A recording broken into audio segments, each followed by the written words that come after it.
It is. So She's beautiful. a very. Oh, hi. Oh, hello, my little boy. He wants to come up. He's He like, wants to "What come do you up. want?" Oh, my just the licks. Oh my God. Folks, if you want your ovaries to erupt, Dude, what go to the YouTube. What the? I've never seen that. That was nice. He did that. Yeah. He didn't even do that to his owner. Good boy. Tay's his new daddy. Yeah.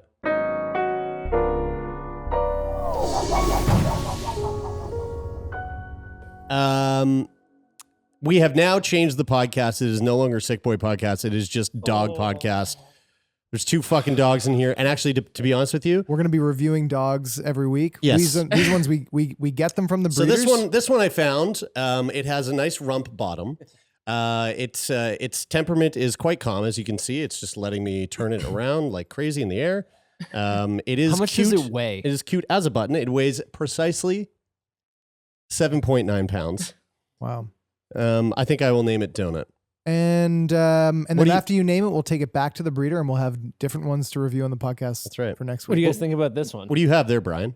This one's a golden retriever. It usually has a fair temperament, but We'll today, see. right now, it's a little bit rambunctious. Yes. A touch? It's got a Just a soft touch. rump. Very and it's nice paw fairly pads. girthy Yeah. for its age. He's got girth. But He is very cute paw pads. a He hefty is boy. girthy. He is a girthy boy. If you want to see our new puppies, Donut and Rupert, you can go to YouTube and check it out. We're all back in the fucking studio, vaxxed and waxed and ready to fuck our dogs. right? Loki's dead.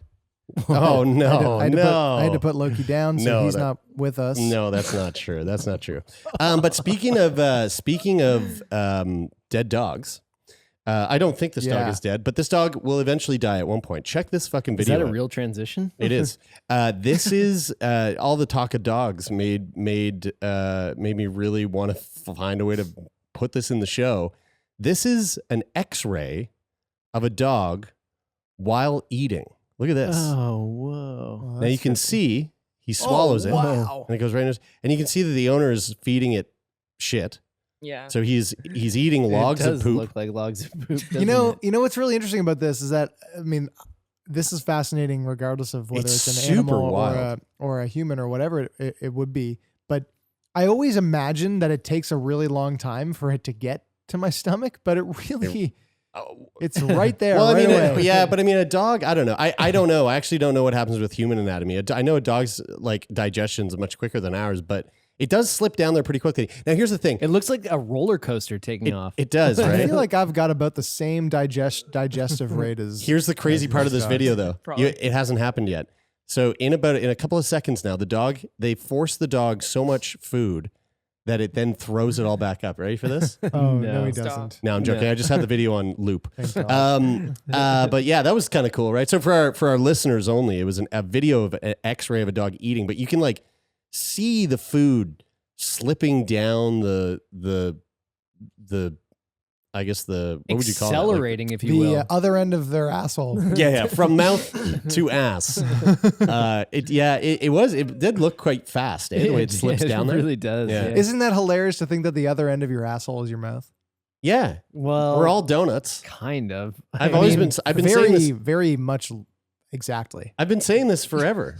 Yeah. We're just walking donuts. Yeah. I The mean, other end of the hole. if I climbed into your asshole and kept going, I'd come out your mouth. You would. Eventually, but you have to go through a bunch of things, guys. Like And everybody it's has not seen like the magic, mythical digging to China. Everybody has seen the Magic School Bus episode. Like the other end of the asshole is like the large intestine or like the small intestine, and then it's something else, then it's something else, then it's something. Yeah, but and then it is eventually, Yeah, but Brian, it is it is yes, no, it is the golden brick road Yeah. that leads I mean, to. think about it. It's like the greatest highway on planet Earth, the Trans-Canada Highway. If you're listening everybody knows that the Trans-Canada Highway is the greatest highway on planet Earth. If- But if you get on the Trans-Canada in Nova Scotia, it's just a highway that takes you to places you'd go in Nova Scotia. But the if other you end, keep going, yeah, but the you're other driving end, straight to the Pacific. you're driving straight to the asshole of Canada. That's where the you're other going. end, the other end of the Nova Scotia part of the Trans-Canada Highway is New Brunswick, though. So it's Right. yes, Yeah, New Brunswick's the gallbladder of Canada. Yeah. We all know this. The one that you could remove and no one cares about. Shots fired. Hey, we love all of our New Brunswick listeners. Listen, speaking of The greatest highway on the planet. Let's talk about some of the greatest athletes on the planet. Yeah. Guys, I am just nailing the transitions today. You are. That was smooth. This is actually a bit of a bummer. This is news coming out of Axios. The deaf-blind Paralympian, a deaf-blind Paralympian quits Team USA after being told she can't bring assistant. So a couple of weeks ago, we had watched a video of a U.S. Paralympic athlete who was a sprinter. And as he's doing his sport, as he sprints, he has his assistant, and this Paralympian is blind. So he has his assistant attached to by his wrist, and they sprint together. They run the 100-meter sprint together. And the guy that's attached to him, his assistant, is like shouting out how much further he has to go and you know, at keeping him in the right line, the right direction. Yep. So that role is not unique to just that athlete. Obviously, there are Paralympic athletes many other Paralympic athletes that need an assistant like that. But not only just like that, I think also just like personal care assistants. Mm-hmm. And so this is where Becca Myers is coming in.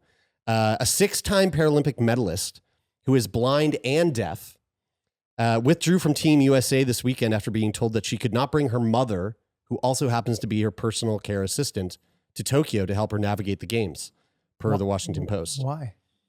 Well, it's all because of COVID. So there's these very high COVID restrictions happening in Tokyo, where unless you are a pivotal part of the games taking place, then your dog just attacked you. Oh my God. Jesus Christ. He's just so mad. Put that thing down, dude. And I don't mean put it down on the ground. I mean put it out of its misery. That is a vicious, awful dog. I didn't know golden retrievers were so vicious and horrible. He actually was being fine until your dog was acting up. So then I actually Donut, do not move. Don't move. Holy fuck! I actually it put was your dog such down. a bad idea to fucking bring our dogs. It was. Can you take Donut up into your lap? Because I can't with the. It's funny though because we recorded. I'm so sorry, folks. This is such a fucking shit show. It is literally the peanut gallery in this motherfucker. I've never been so annoyed by my puppy ever. I love him so much, but the last 2 hours. I regret getting a puppy. I can't believe I did this to myself. It's so funny though. Donut, you're going out on a leash on the road tonight, and that's it. What's the church step for dogs? Yeah, right. Yeah, I'm putting you in a pram and I'm leaving you on someone's doorstep. It's so funny though because yesterday we brought them in and we had them in. I'm joking. I love we brought them in for a recording and they played before and they just went to sleep. Look at this mangy beast right here. So Myers, who would have had a chance to medal in 4 events at Tokyo, said the decision to leave the team was difficult, obviously, but she needed to say something to affect change because this can't go on any longer. She was quoted saying, Myers was born with Usher syndrome. I've never heard of that. A rare genetic disorder that left her Did she have it bad? I'm not going to laugh at that. That was really funny. Yeah. The doctor was like, you got Part it. two? You got it And did she bad. have part 1 or part 2? God damn it. Usher syndrome. And she was like, yeah. Well, she did have it bad because it left her deaf at birth and has progressively robbed her of her sight. So I don't think you can get it more bad. Was she going nowhere fast? She reached the climax. She had it bad. Since 2017, Myers was permitted by the U.S. Olympics and Paralympic Committee to bring her mother to international competitions as her PCA, her personal care assistant. But the organization committee of the Tokyo Olympics and Paralympics has strictly limited who is able to attend the games due to the pandemic.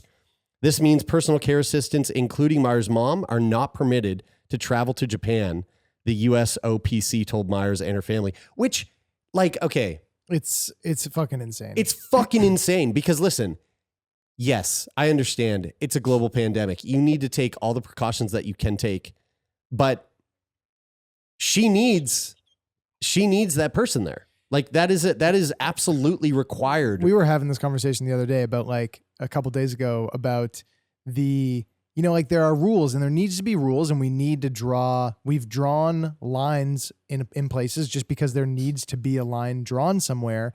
but a lot of the lines end up being or tend to be drawn in ways that are so contradictory of each other, where it's like, it's laughable. It's silly. Some of it's silly. Like the example of that, the silliness is like going to a patio bar and like, say your table is right next to the entrance to the patio, having to wear your mask to your table, right? Sitting down, taking your mask off, and then getting up and leaving, but putting your mask on and taking one step. Like, and like the rule is there, the line is drawn at, oh, you have to have your mask on when you go to your table. But, you know, and logically, if you think about it, you're like, well, my table is right there. Mm-hmm. Yeah.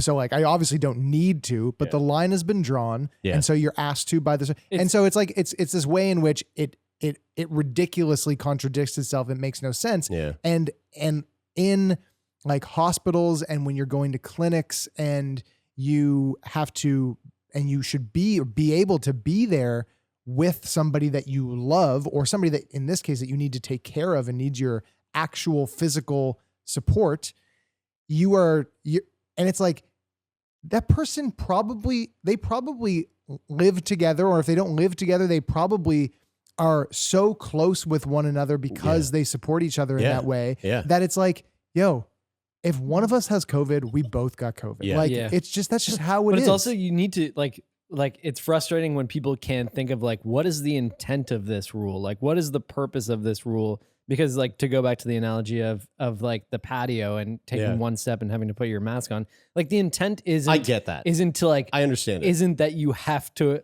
you know, the intent is like, to not spread COVID. Yes. You know, like, and if that is not going to spread COVID by taking one step and not having your mask on, then do it. Then it's not, that shouldn't be But the you're fucking rule, already you know? bringing a fuckload of people. You decided to have the Olympics. Yeah. You already made this fucking decision. Yeah. So you're bringing a bunch of fucking people to Japan to do this. And to draw the line there, like that, that's where. So the USOPC, the Olympic Committee was quoted saying, quote, "There remain no exceptions to late additions to our delegation list other than the athletes and essential operational personnel," which Rick Adams, chief of sport performance and national governing body services for the USOPC, told Becca's father, according to the Washington Post. Here's the fucking wild thing, okay? That wasn't it? Well, there will be PCAs at the Olympics, but there will be one dedicated PCA for the 34 people that the U.S. Paralympic swim team have. They're trying to bring attention to how overrun public schools are. Yeah, or it's like the personal, or it's like the care homes, right? This is exactly like grade 8 at Prince Arthur Junior High. But it's just like, it's so counterproductive, because if one person that needs a personal support worker has COVID, and then there's only one worker for 34 of them, and then all 34. Right. Whereas if everyone has their own individual one and they maintain their bubble, it's not going to spread. It is so back-ass words. It makes no like sense. That's something that I feel like if that no one said that to whoever was making up the rules, and if you were in the room at the time and you went, but wait, and they would immediately go, oh fuck, right, shit. That's right. So Becca put out a tweet. She said, "I've had to make the gut-wrenching decision to withdraw from the Tokyo 2020 Paralympics. I'm angry, I'm disappointed, but most of all, I'm sad not to be representing my country. The USOPC has denied a reasonable and essential accommodation for me as a blind deaf athlete to be able to compete in Tokyo, telling me repeatedly that I do not need a personal care assistant, quote, who I trust, because there will be a single PCA on staff that is available to assist me and 33 other Paralympic swimmers, 9 of whom are also visually impaired. Mm-hmm. The USOPC has approved me having a trusted PCA, my mom, at all international meets since 2017, but this time it's different. With COVID, there are new safety measures and limits of non-essential staff in place, rightfully so, but a trusted PCA is essential for me to compete. You know, so in 2021, the crazy thing though is, so I was a coach. I was an assistant coach for the canoe kayak team at Canada Games in 2017. So there was 4 of us coaching. We had like 20 athletes, and to be responsible for 20 athletes, even That's sharing the burden of four people, and not people who need. Yeah, you're talking about athletes that are who can take care of themselves. Not disabled. They're just needy, right? And Yeah. very needy. Yeah. But so to imagine, and also like on top of that, think of like the additional COVID protocols that are in place that make everything else you do that much more. Like there's so many more steps to like going anywhere, getting ready, or doing whatever you have to do because you have to follow these protocols. That like one personal care worker for 34 people, and if you're gonna have one for each, let's just imagine that there's one for each person that needs one. That's only 30. Yeah. 3 more people. Yeah. And 33, not just only 33 more people, that's 33 more people that are essential. Yeah. That are required to be there, right? Yeah. If like you're deciding to have the Olympic Games, You might as fucking need well. them. Yeah, you it's might as like well. you might. It's like having the Olympic Games without the trying to have the Olympic Games without the athletes because they're that essential. It's like let's take away the track. Like the track is a bit of a hotbed for COVID, so we're just gonna swap the track for like the parking lot. She finally went on to say, so in 2021, why as a disabled person am I fighting for my rights? I'm speaking up for future generations of Paralympic athletes in hope that they never have to experience the pain I've been through. Enough is enough. So, Becca, fucking, we're rooting for you, and it's a goddamn shame that you're going through what you're going through because it really is unfair. It's a huge bummer. You know who would be super pissed about this?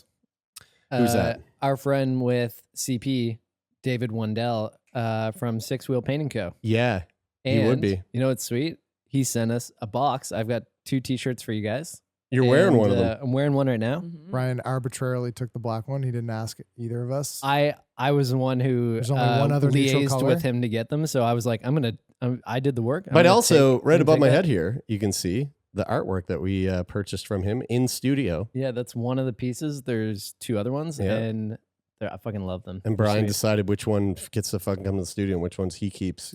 Because he paid for it with his own money. Whatever. Yeah. Fuck. And he also sent stickers and buttons and stuff. So I'm super stoked about it. What a fucking gem that guy Moving is. right along, this is a wild story that came out of the CBC.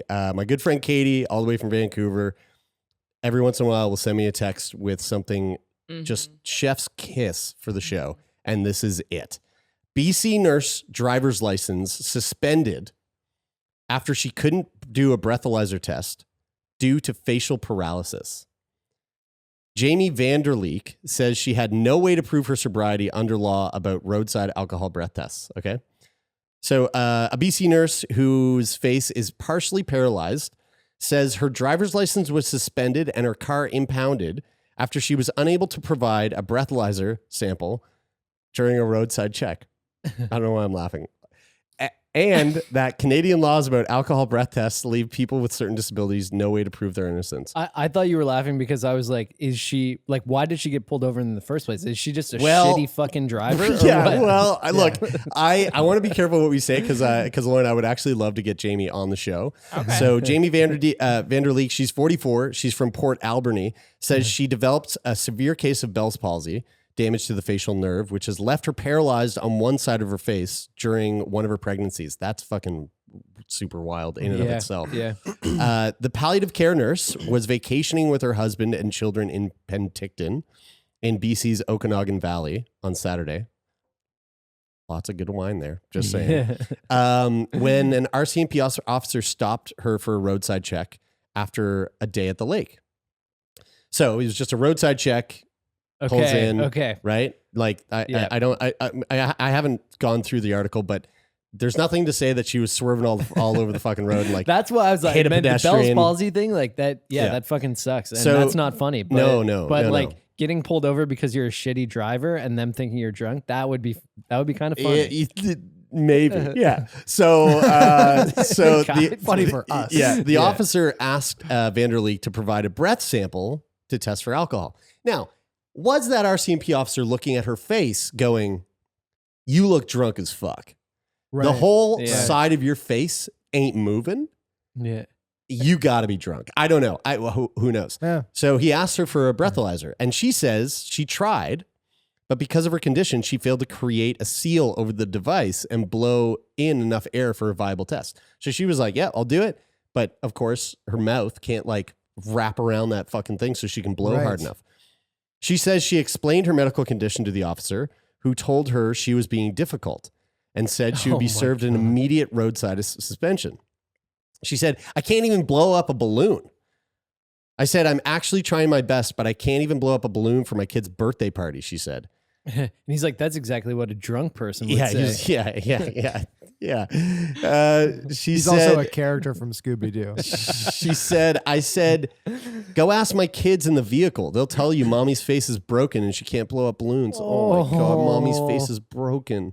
Obviously, he didn't ask them. She said, I showed him my smile. I showed him my teeth. I showed him one side of my face is paralyzed. At that point, I started pleading with him, saying, please take me to the hospital to do a blood alcohol level test because I haven't been drinking. Vanderleek's car was impounded for 30 days and her driver's license was suspended for 90, leaving her unable to work as a registered nurse and care for her patients who require end-of-life care. I mean, this is huge. Dick. Yeah, this guy had a fucking stick up his ass for sure. Like take her to the hospital then. Like do that. Yeah. Do that. Yeah, that's too much paperwork. Leave the car. Yeah. Too much paperwork. The Penticton, But, like, Penticton RCMP, too much- Penticton RCMP Notorious. do not like paperwork. Notoriously. I can picture this guy too. Like I know what this guy looks like, and I guarantee you, donut in hand, like crumbs on shirt, just and a little coffee stain, just to the left of his fucking RCMP tie, if they wear those. I don't know. She said, I've never had a criminal record. Jackets. I've never had a criminal past. In the meantime, here I sit being discriminated against because of my facial deformity. Penticton RCMP said Thursday in a statement that it could not provide further details of what happened at the scene because it's an ongoing investigation. Man, interesting. Very similar to a lot of the other things that the RCMP seems to drop the ball on and just don't want to fucking talk about. All joking aside, like that, I can imagine how traumatic of an experience that would be. Like for everyone, like the whole family, you know? And also to lose your job. Especially like how the unable to fuck work. did that go on for 30 days? Like and it her seems like such a patience. gross injustice that it's like, I mean, it's a What very the weird. fuck? It's a very weird example of guilty until proven innocent, and also I won't do the thing that could prove the innocence. Yeah. Yeah, exactly. I mean, she can't. That's She bananas. she can't do the thing that's like the standard mm, because I mean, and like fair enough. That's the standard, but like then there's an impediment in the way of accomplishing the standard test for proving the innocence. So if you're someone find a new way. Yeah. Don't just go, this is it. This is the like. you well, must be drunk. You must be a drunk isn't fuck. it so crazy that like we create systems as human beings and we rely on other human beings to do these jobs, and like then when somebody just fucking drops a ball or doesn't do their job, like how greatly or negatively that can impact somebody else's life because somebody just like didn't fucking take the time to And do I this thing don't or get like it. didn't Like, care that much. Does or, that guy want to be in the fucking paper? Does he Yeah, want to be in yeah, a CBC article about that? Well- I'm sounds like sure it- he but had no but fucking it's- clue. I though, know, which but is how do you not know? But that's the It's thing. 2021. It sounds like Yeah. like a lack of education or like somebody who's just so ignorant to like other people's experiences in life. Well, But they're just like he's like, oh well, it can't like he doesn't know or Dude. they don't know about Bell's palsy, and they're just like, well, they must be drunk. Well, Like here- you're a cop yeah. in 2021. Like if you're not thinking at every fucking turn that something that you do could end up at the front on the front page of a newspaper, then like Well, especially maybe he today. thought then like not. get your head out of your ass. Because I feel that police officers are more concerned with like who has a camera and is recording this, and it doesn't seem Yeah. like there are any like Yeah. recordings. So I think that this officer probably thought they were fine, Right. You know, Yeah, well, they ain't. No. And also, this isn't the first time something like this has happened. She went on to say, it takes about as much effort as blowing through a straw inserted into a glass of water. The likelihood that an individual cannot provide a breath sample is extremely rare and is usually due to reasons other than physical disability or medical condition. which is like what? I don't know. I'm not sure. That's puzzling to me. Yeah, Vanderleek's situation is not unique to BC. In one high-profile case in 2019 that prompted a charter challenge against mandatory alcohol screening, Norma McLeod, 76, of Victoria, had her car towed and license suspended after being unable to provide a breath sample due to a chronic lung condition and an implant on the roof of her mouth that was the result of cancer. So she had double the issue.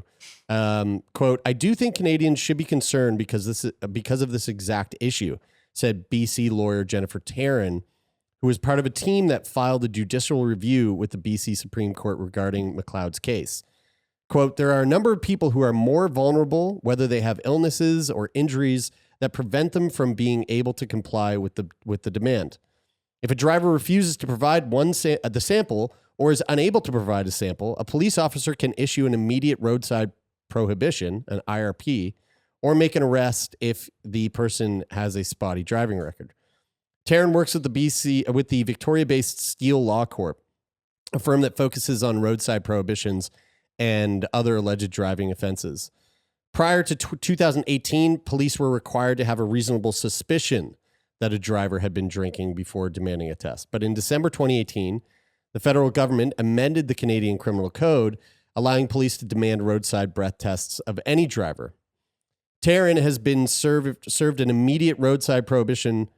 Taryn said, being served an immediate roadside prohibition can trigger a lengthy and expensive process, of course, including an automatic $250 driver's license reinstatement fee, $500 fine, towing and storage costs up to $1,000, and mandatory participation in the Responsible Drivers Program at around a cost of $930. A review process is available, but can be difficult to win without the help of a lawyer, she said. So then you got lawyer fees on top of that fucking thing. Fuck. Quote, in the system, the burden of proof is on the applicant or the driver to prove the case, she said. So essentially, the police officer can say what they want about what they observed, and then it's incumbent on the driver to disprove what the officer is saying or make a defense, Guilty which until can be proven really innocent. fucking difficult. That's bullshit because that's not the way that the law is supposed to work. This is just like a really good example of I can't remember who said it. It was a few years ago on a podcast, and Yeah, I heard on Rogan. and it was Definitely Rogan. Episode of Rogan. someone on Rogan, I think, and it was like the basic premise of it was whenever you're going to change something, if you're ever thinking that something needs to be changed, and you have this, you're really passionate about like making a change in something, and you're going to go about it, and like this is I think the context of the conversation was in politics, that it's really, really hard to make something like 5% better, but it's really fucking easy to make something like 15 or 20% worse. Yeah. And so like whenever you're going to do something, like really, really look at both sides of how of all the positive impacts that change can have, and then also like what are the potential negative impacts that thing can have, because undoubtedly there are unforeseen negative impacts that something would have. Because changing the criminal code to make like roadside breathalyzer checks, I mean, make that statement 9 times out of 10, that sounds fucking no brainer. Like, we want to make like drunk driving. We want less drunk driving. Okay. So that's obviously probably the backdrop of that decision.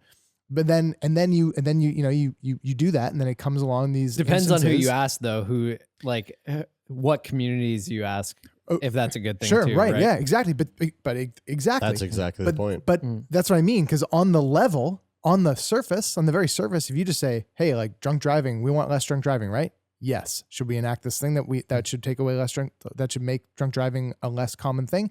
Yes.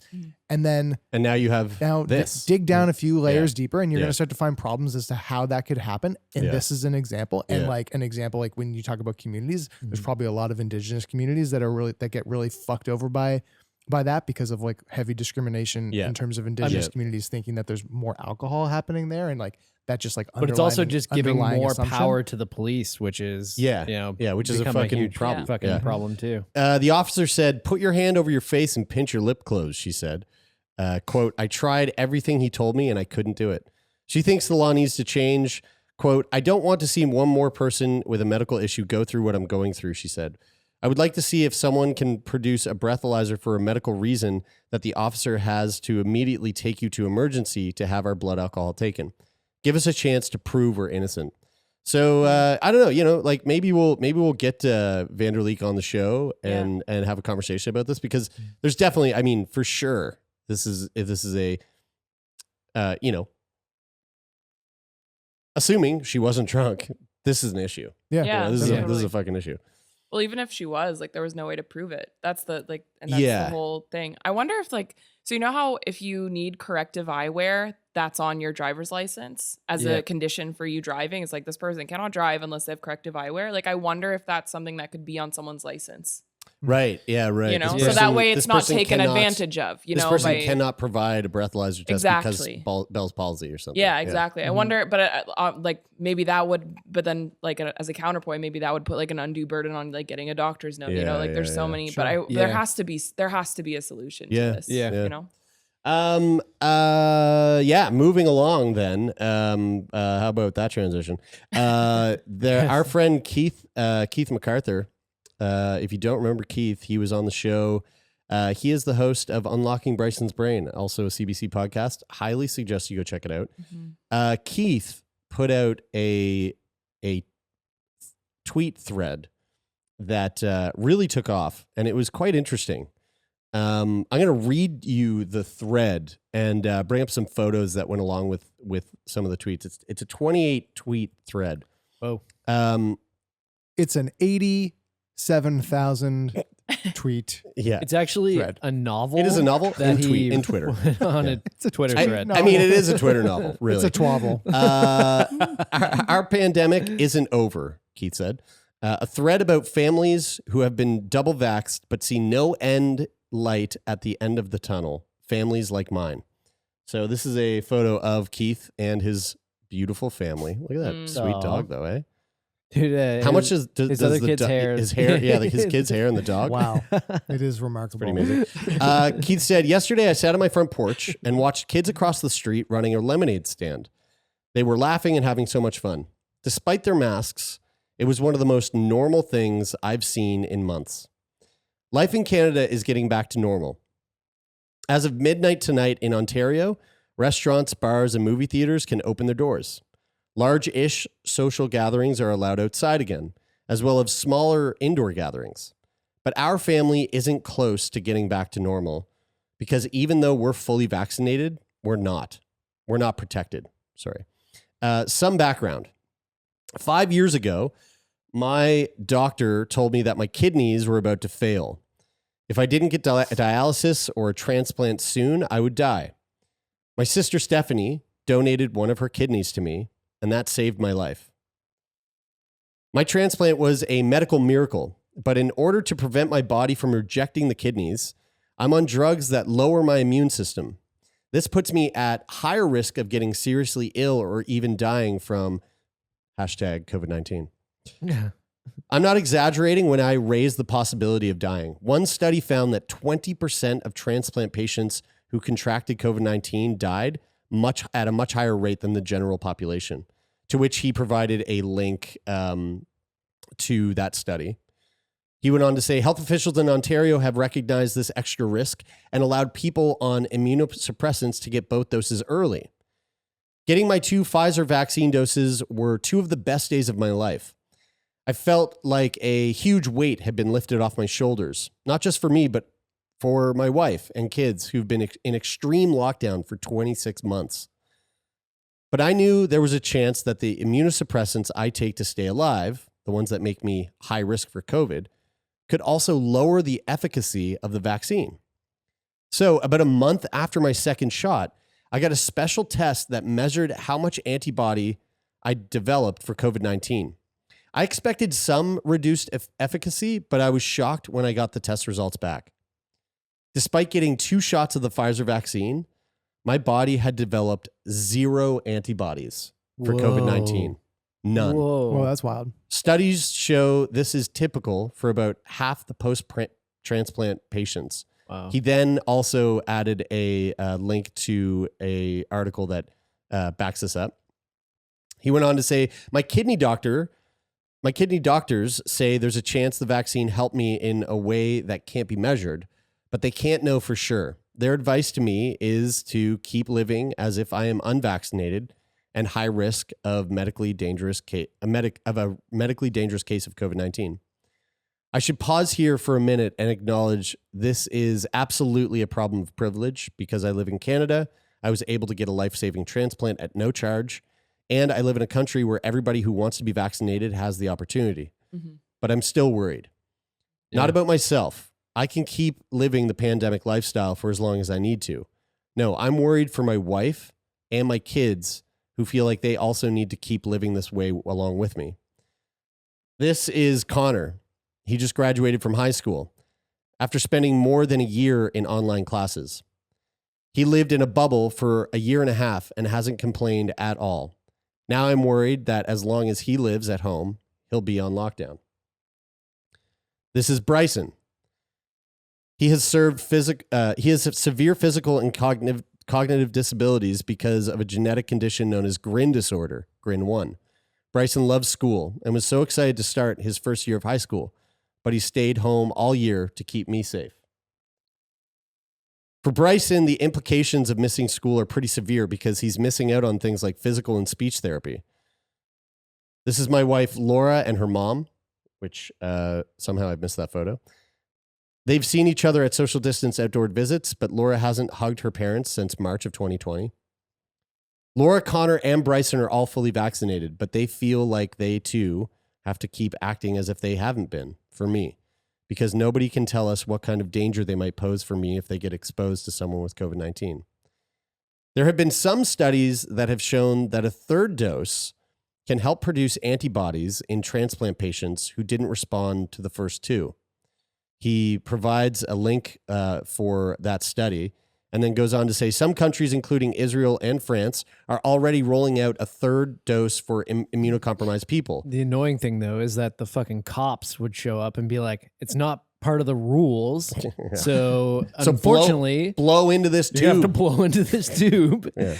And if you can't, you're going to jail and your life is fucked. And there's news today that the And that CDC is considering this in the US. But as far as I can tell, Canada wants to study the issue more before rolling out third doses. Like I said, I'm okay to keep living like it's 2020, but my wish is for my family to be able to go along with the rest of you as you settle back into whatever normal is now. I really want Bryson to be able to go to high school in September. So I guess I'm looking for help. First, if you're an expert in the latest COVID-19 research, does it offer any insight into the likelihood that my fully vaccinated family could get infected to the point that they'd shed enough virus to cause me serious illness? Second, if you have influence on this, can you please help me out by putting pressure on Health Canada and provincial health ministries to roll out third doses for people like me or the governments in your country? Third, if you have neither experience nor influence, you can make our family safe sooner by getting vaccinated. You can also help me by retweeting this thread. Thanks for reading. And I'll conclude with some people that I want to CC on this. And he included a bunch of really great folks, some people that are friends of ours, Andre Picard and Dr. Goldstein. Goldman. God damn it. And then Super close, though. and then keep just say it, get a clean cut of it. Goldman. And then Perfect. Brian, we love you. And then he goes on to post a link of unlocking Bryson's brain. Very smart, very smart. That's some good marketing advertising right there. And then also, But also a really important. yes, no, of course, No, of course. This is we all know that shameless this is plug. Shameless. just for CBC put him up to this to do this for his show. Yeah. So when I read through that, it really shocked me. This is the first time that I heard that this whole thing about immunosuppressants basically potentially leave you with zero efficacy from both doses. Like that's fucking mind blowing. Do you have any That is mind blowing. Do you have any personal sort of attachment to that where you think of it in the sense where if you had to get a lung transplant, are you like, fuck, maybe this is something that I need to be careful about doing because maybe if there's another pandemic, then a vaccine might not be. You as mean like effective. be more Like, do you- careful about the idea of getting a lung transplant because like, it might not be worth it? Do you have any like, because I'm just sitting here and I'm thinking, fuck, that sucks for people who are. I think that who just have had sends you down a transplant, rabbit but do you- hole of being like always scared of the potential thing that doesn't exist. You yet. know, but like just because of your situation living with cystic fibrosis, do you have any personal sort of like relationship to that story where you're like, oh fuck, like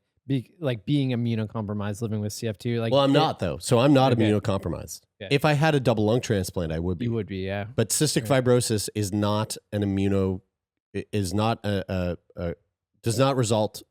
does not leave you with a compromised but- immune that system. was a misconception that we had for a So- long time. That's right. Yeah. So I guess it's not being immunocompromised isn't it's not accurate for this, but if you got COVID-19 because of your reduced lung function, are you more susceptible to having like negative side effects? Oops. I mean, yeah, but now that I'm fully vaccinated, No. I think that it's less likely. I mean, so the way I look at it is that yes, I have CF, but now that I'm fully vaccinated, I too, like you, now have a much lesser Do you have the chance antibodies? of. Yes, yeah, Can I- yeah. can There's you- nothing that would, have the at least as far as I know, there's Can nothing that I- would tell me that there's nothing that would make that Right. otherwise. On the antibody point, and this is something that I have no fucking clue about. Is there a difference between having antibodies that you get from having the virus, for example, versus the type of protection that you get from a vaccine? Like, is the vaccine giving you antibodies? I think or, so. Or does it No give idea. you, or does it protect you It in must some be- other way? It must be giving you antibodies because that's kind of like what he was saying in that tweet thread was like, right. But Like, that's what why they're that's what measuring, I that's right? what I thought about. But I feel like I feel like I'm wondering that because I haven't heard the word antibodies that commonly in relation to the vaccine. Yeah. Like I don't connect the two together really. Mm-hmm. I've heard antibodies a lot in relation to having had COVID and going, oh, I had COVID, so I developed antibodies against it for like a certain period of time. Yeah. Wasn't that the test that they were doing for a while? Like you could get tested to see if you asymptomatically had Right. COVID in the Yeah. past, like Yeah. if you had antibodies in your because like they go, if you had it and you haven't put, if you have the antibodies, then you probably had COVID, I and they think- can probably tell like how long ago based on. Well, that was one of the things many that you I had remember or- early on in the pandemic they were talking about. Where I love when we're talking where- about shit we don't know about. Where I'm but, Googling and it's all like this. But Yeah, the good luck. but the other Lauren thing is because the thing that Googling. I remember that was sort of weird at the beginning was like one of the first things that was really scary about COVID was they weren't sure like what the death rate was. So like how many people were dying of this. So initially they thought maybe COVID-19 was going to kill more people.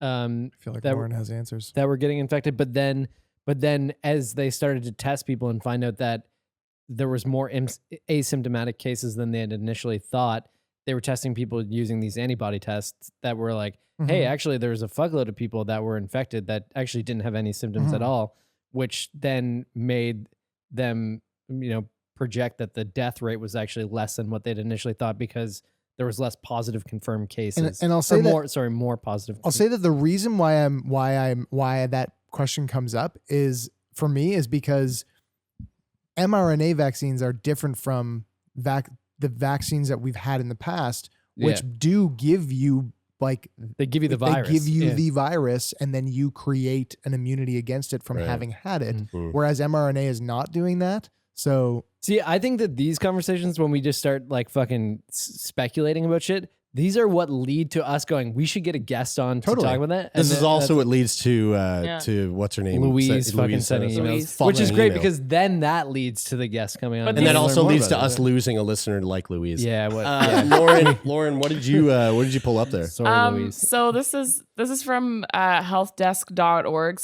so grain of salt, but Oh, it that's, does cite some that's- resources, including like medical That's Trump journals. administration's health website. Oh yeah, it's signed from the desk of Donald J. Trump. Yeah. But Lauren, it's, seeing that chicken chop sticker on your computer just makes me so fucking wants a hungry for some chicken chop. wants a right now. fried sandwich. I'm here to Damn. make everybody hungry.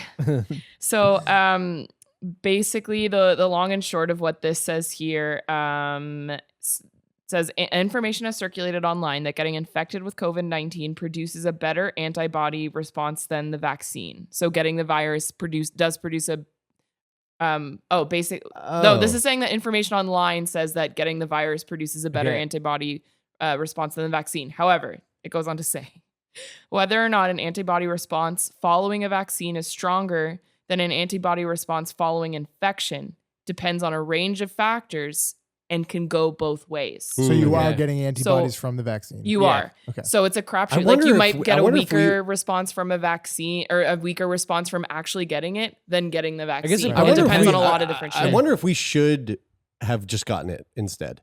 Like if we should have been like, let's not get vaccinated. Let's go get COVID. Let's chase it. Let's hang out in Northwood. Yeah. Just just let anyone spit in I'll our be mouth. a bug chaser for a little bit. No, we shouldn't. We should That's not have done that's that. a joke, folks. Get vaccinated because Keith's kids can't live their fucking life. I wonder if the intensity of your symptoms when you get COVID has anything to do, like if there's a correlation. Yeah, like my mom got COVID, but it was very asymptomatic. Yeah, very chill. So like, did she have were the her same antibodies amount of, jacked up, or were they really low because she was asymptomatic? That's a good question. Or she just had a low viral load, because there's a correlation with that too. Like if you have a higher viral load, you get sicker. Yeah, who fucking knows? I know we don't. People do. Somebody does. Somebody I know does. that part. Somebody that does. part's pretty clear. Well, let's science. Let's move on to this week's. I love that. This week's segment of what the hell. It's harder with the setup, like being so far away from the camera. And my headphones are a little bit too loud. Punch in. Yeah, I'll punch in on that. Yeah. Guys, this shit bananas. fucking rocked me. Bridie sent me an Instagram. You say this every time. I know, and every time, and am I right every time? You deliver. You do. I fucking deliver. Yeah. Yo, Bridie sent me an Instagram post from Medicalpedia, at Medicalpedia on Instagram. Is this like Miss Angemi? I went through. It's definitely not. No, Okay. like Miss Angemi is like a nightmare fuel. This is whack shit, but it's not as like graphic. But what I'm about to show you, and folks, I'm telling you right now, this for sure is something you want to go tune in on YouTube so you can see this shit. This is fucking crazy. Extensive head swelling due to an allergic reaction to hair dye. Oh, dude, I know exactly what you're talking about. You're talking about. Do you guys ever play Sim Hospital? Yes. Yeah, with the bloaty head people. Yeah. Yeah, dude, that's exactly what you're talking about. All right. Well, let's check this out. This Oh shit! is a photo. Yeah. She looks like what's her name? The Polish UFC. UFC girl. Yeah, Joanna Jędrzejczyk. Yeah. Oh, when she got She got Yeah. fucked up by Wally. Except it's her whole fucking head instead of Wally. just her forehead. Yeah. So what we're looking at for Wheelie folks Jang. that are choosing not to look at this, which I really, you're missing out. But we are looking at a photo of a woman on the left side. There are 3 photos. Each photo gets progressively worse. The photo on the left is her looking very normal, very pretty, dolled up. Looks like she's about to like go out on the town, and she has this like nice dark dyed jet black hair. She had an allergic reaction to the hair dye, and on the right, the middle photo, you can see. Let me describe the middle photo here, because it looks exactly like, you guys know the famous portrait Scream. Is it called Scream? Yeah. The Yes. one where it's holding the head. Yeah, And it's yeah, like, yeah. If she opened her mouth there would be and it. stretched it out, it would be Yeah. exactly that. The photo to the right is like the peak of the allergic reaction. Oh my It's kind of like a sad Hello Lauren, if Kitty. you want to just click on the main screen there, so we drop the side screen. Yeah. So a university student says she thought she might die after she had a severe allergic reaction to hair dye that caused her head to swell enormously. Great use of that word. She bought the hair color dye in a supermarket so she could change the color from blonde to brunette. She got concerned a few hours after she applied the dye to her scalp when it started to itch. Well, that was the problem there. She left it on for too long. Like leaving it on for a few hours. No, dude, that ain't it. I've ain't dyed my hair a few times. That and, ain't the problem. I'm telling you like right I now. dyed my hair, and I would, I get it. You want to get maximum color results. So like you leave it on a little bit longer than they say to. I think if And- she had that on for 5 minutes, the same shit would have happened. She got concerned a few hours after she applied the hair dye.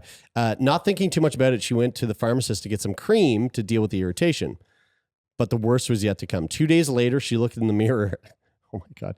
And she was shocked. But can you imagine waking up going like, oh man, I got a splitting headache. And you go and you look in the mirror and then all of a sudden you're like, go. I mean, dude, this is what you see? I mean, that photo in the middle, is way more jarring than the one on the. The one on the right looks like she got stung by a million bees. Yeah. Well, at least the one on the right is like it's all proportionately Yeah. large, where the one in the middle, it's just like above her The cheek. one in the middle crazy looks big. like she was born that way. I Yeah, I had had a it little- does. guys, I had an allergic reaction. Like I would say at like if that was 100% max capacity on inflatey head, I was like probably 40%, and it was super scary. It was in India, and I was feeling really sick, and I got taken on the back of a motorcycle through these like narrow streets at like 2 a.m. to this hospital that was like I couldn't speak any of the language to them. There was a guy there who was like kind of trying to translate for me, and he was basically like, the doctor says to take these pills. And so I've never had an allergic reaction to medication. And so I went back home and I took these pills, and I couldn't sleep all night. I was sweating, and I just was writhing in my bed. And I got up and looked in the mirror at one point, and my face was like that, like super puffy. Super puffed out. Super but not puffy. that, And- not this puffed No, out. like 40%. Like 40% Yeah, of that, yeah. I'd say. But it was fucking like that was terrifying. So So I couldn't imagine what it would be like to look yeah. like that. Oh yeah, it'd be scary. I can try to imagine, I get yeah. why she thought she was going to die. It might be Yeah. the same though, because the travel factor Yeah, that's scary. brings up. Travel It does make it a little more scary. being Yeah. sick when you're traveling It's not good. Yeah. it's scary, man. It's super bad. She was rushed to the hospital where doctors found that she had an allergic reaction to paraphenylendiamine, PPD. yeah. Paraphenylendiamine. Yes, it is peripheral. You just said it exactly. Say that again. That was very impressive. Paraphenylendiamine. No, he forgot. Paraphenylendiamine. That's it. Yeah. Okay. You fucking nailed it.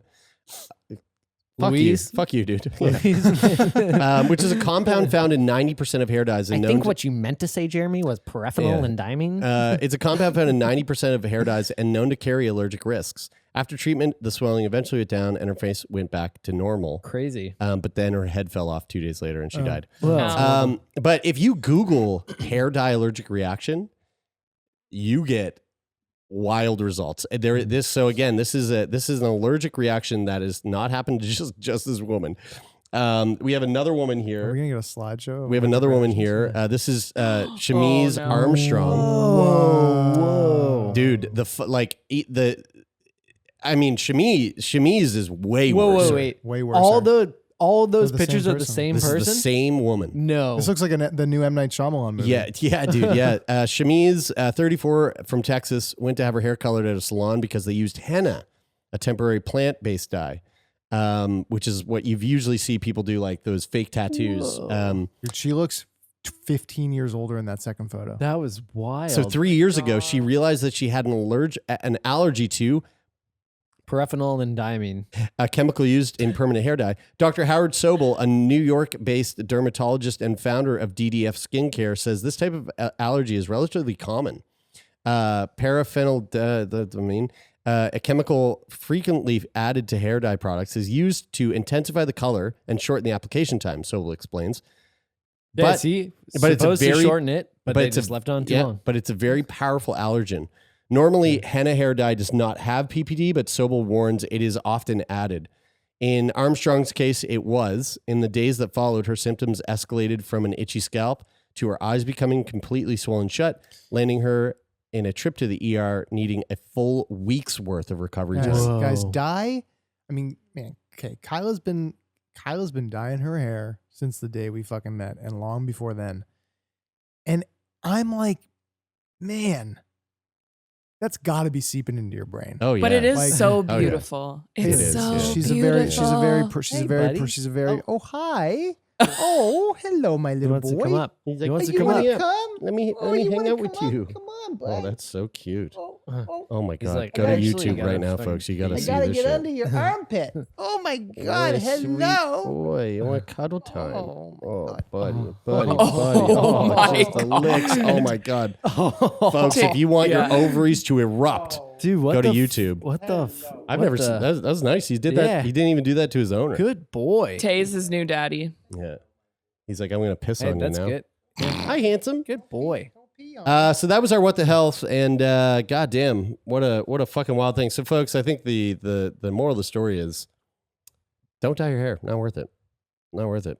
Not if you want to turn into a goddamn balloon head. Is there long term? There's got to be long term. It's got to be badness from Yeah, dye. man, it's gotta From be. dyeing your hair regularly all the time. Are you a regular hair dyer? I used to. Yeah? I used to, and then eventually I just got to the point. I moved somewhere where like the shower was not conducive to box dye. You know what? But I'm going to dye my hair because my family, we go gray so early. I'm 27 now.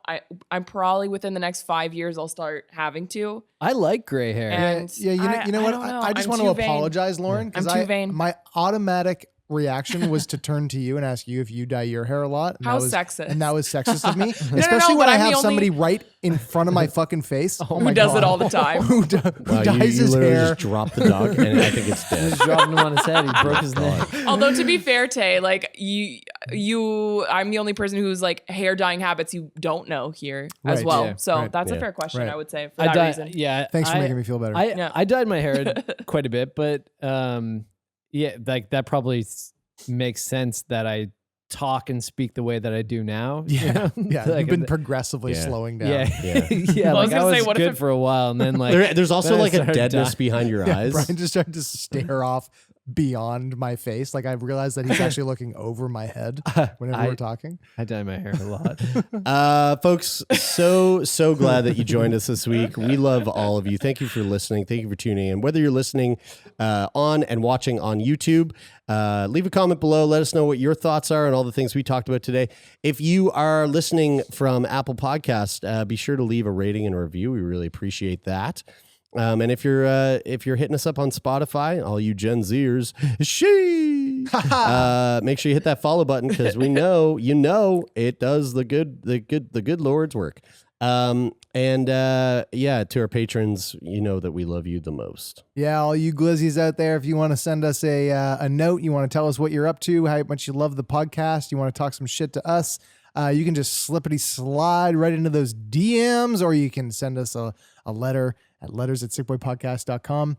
If you want to be a guest on the show, you can go to sickboypodcast.com/contact and fill out the form, and maybe we'll have you in the hot seat and have a nice slippery conversation with you. And speaking of the comments of YouTube, I think we have a little YouTube comment, do we not, Oh, Lauren? wow. Yeah, because we love and appreciate everyone that is watching on YouTube. Mhm. We wanted to highlight a YouTube comment this week. So this comes to us from our friend Jade, who writes, "Hey, I have severe thanatophobia, which is the fear of death for all of you plebeians who do not know what thanatophobia You were means." listening to the wrong podcast. Yeah, you are.